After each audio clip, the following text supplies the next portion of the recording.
Hi everyone, I'm Cheryl Butler, and you're listening to the Mighty Mommy's Quick and Dirty Tips podcast, which will help make your life as a parent a little bit easier and a lot more fun. Welcome! Today's episode is number 627, 5 parenting mistakes and easy fixes to correct them, because as parents, we want to raise self-sufficient kids who shine, but we don't always have the answers, that's for sure. There are some common mistakes we might be making that can cause problems down the line. So today, we'll discuss those and some easy fixes to get back on track. Here are 5 common parenting obstacles that could ultimately be harming our kids. If you recognize yourself in these examples, don't fret. Mighty Mommy has 5 ways to turn them around. Number 1, living without rules. Number 2, sending mixed messages. 3, arguing with your kids. Number 4, neglecting self-care. And number 5, being overly critical. As parents, we tend to have high expectations of ourselves. The fact is that kids don't come with an owner's manual, so we rely on our instincts and the guidance of others, particularly during the beginning years, to hopefully get it right. Even though we're trying our best, several common parenting mistakes crop up and can be detrimental over time if neglected. These 5 problems may seem innocent enough, but can derail your parental authority if ignored. If any are relatable, don't worry. These solutions can put you right back on track. Parenting mistake number 1, life without rules. Before I began parenting my brood of 8, I didn't realize there were several parenting styles. Because of my 5-year bout with infertility, I had plenty of time to daydream about how I would raise my kids. Initially, I thought it would be wise to let them have as much freedom as possible because I wanted their independence and creativity to soar. This style of parenting is known as free range, and the term speaks for itself. It was coined by Lenore Skenazy, who famously let her 9-year-old son find his way home on the New York City subway system alone, and then wrote about it in her New York Sun column. A free-range parenting philosophy is about allowing children to grow and develop without a great deal of parental intervention. The complete opposite of a free-range style is that of a helicopter parent, one who constantly hovers over their child, so if any problem arises, they're close by to solve it for them. I learned quickly that neither of those styles was for me, but a combination of both worked well. The fix? Impose boundaries. My pediatrician turned me on to one of my greatest parenting weapons, setting and enforcing boundaries. I had 4 kids under the age of 3, and she saw how overwhelmed I was. Her advice was to create a loving home environment that included rules and limitations. She also shared that kids, including teens, secretly crave boundaries. And you know what? She was right. My kids always did better when they had firm expectations. An easy way to set boundaries is to incorporate them into your daily routines. Once your kids know what to expect, you'll be able to implement clear guidelines for all areas of your life, and you'll stay on task with an orderly and chaos-free home.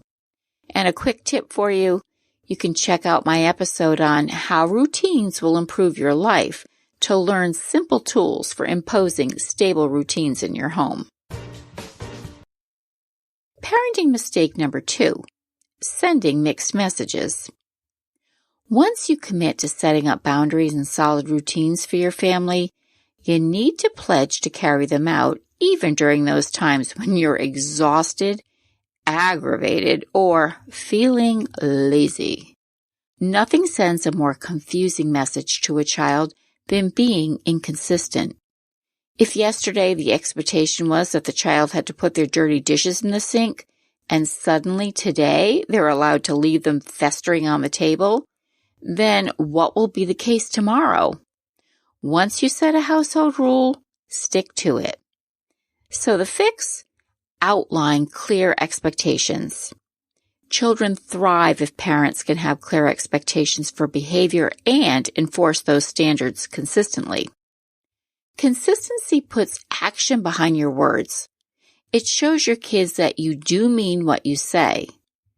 Determine what your expectations for your kids are on everything from how they perform at school to curfews, household chores, and even things like using profanity and what their bedtime is during the school year.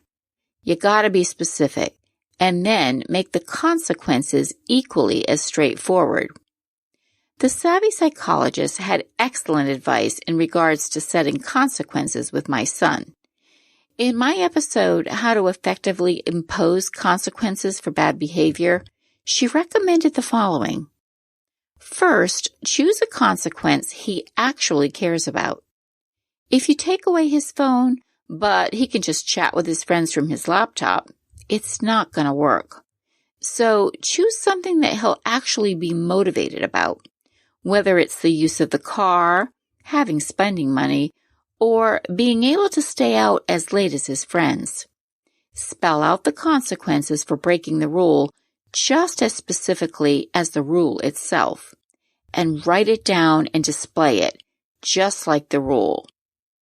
An important tip for you, include your kids in the process of creating your household rules and the consequences for breaking them. Print them out and display in a common area like the kitchen. That way, you'll have an accessible reference point when a conflict arises. Parenting mistake number 3, arguing with your kids. How many times have you caught yourself in a power struggle with your child over something as ridiculous as what they want to wear to school? Or maybe your tween oversleeps every morning and you start your day fighting about how he needs to get himself together because you're tired of him missing the bus so often. Whether it's simple bickering or a full-blown shouting match, you're half the problem when you engage in the argument. You're adding fuel to the fire by participating and setting a poor example. The fix? Don't engage in every argument. In my episode, Parenting a Strong-Willed Child, I shared one of my favorite pieces of parenting advice from parenting guru Dr. Laura Markham, author of Peaceful Parent, Happy Kids. You don't have to attend every argument to which you're invited. The next time you see an argument brewing with your child, make the decision not to engage. For example, if your teenage daughter breaks her curfew and comes home on the defensive with a volatile attitude about why she's late, it's probably all your fault because your rules are so unfair. Don't go into automatic battle mode. Keep calm and tell her you're glad she's home safely. As she continues to egg you on, let her know you're going to bed and you'll talk about it in the morning. Now, keep your cool and walk away. By doing this, you've remained in control of the situation and she can't keep the argument going because you're not in attendance. Parenting mistake number 4, neglecting self-care.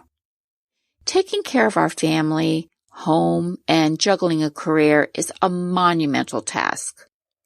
If you're always on the go and never take time to get re-energized, you're making 2 huge mistakes. First, it's not healthy physically or emotionally to neglect self-care. Second, you're showing your kids that you're not worthy of essential me time, and you lay the foundation for them to follow suit when they grow into young adults. The fix? Make yourself a priority. There are dozens of ways you can sneak time into your daily and weekly schedule to enjoy quality self-care practices. I start every day with a brisk 30-minute power walk alone. This is my sacred time to think, enjoy nature, and stay in shape. I've also learned how to say no to requests that I either don't want to take on or aren't of interest to me. And a quick tip for you. For more ideas on how to keep yourself balanced, check out my popular episode, 10 Creative Ways to Indulge in Regular Self-Care. And finally, parenting mistake number 5, being overly critical. I've saved my favorite parenting blunder for last. It's our job as parents to correct our kids when they make a mistake, especially when we can turn their wrong into a learning opportunity. However, often we focus on their shortcomings and the negative instead of what they're doing right. According to a study conducted by students and faculty in Binghamton University's psychology department, highly critical parents may significantly impact their children, increasing their risk for depression and anxiety and affecting future relationships. The fix here? Catch them doing good. Years ago, my children's elementary school began a program called Caught Ya! The goal was to catch the students doing something right and praise them for it with a written note, specifically calling out their good choices. I shared an example of this in my episode, 5 Ways to Raise a Happy Child.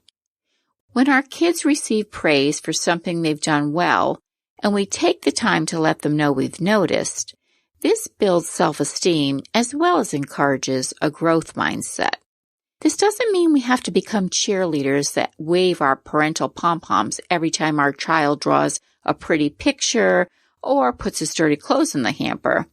No, what we're talking about here is when we genuinely notice their efforts and say, "Hey, I've noticed you're taking the time to keep your room more organized. Good for you." That's when we're fostering that growth mindset that inspires our kids to do better. Have you found yourself caught up in any of these common parenting mistakes? Join the conversation and share your thoughts on the Mighty Mommy Facebook page or Twitter. You can also email me at mommy@quickanddirtytips.com.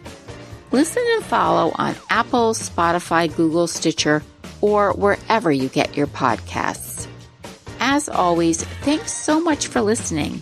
I hope you have a great week with your family, and until next time, happy parenting.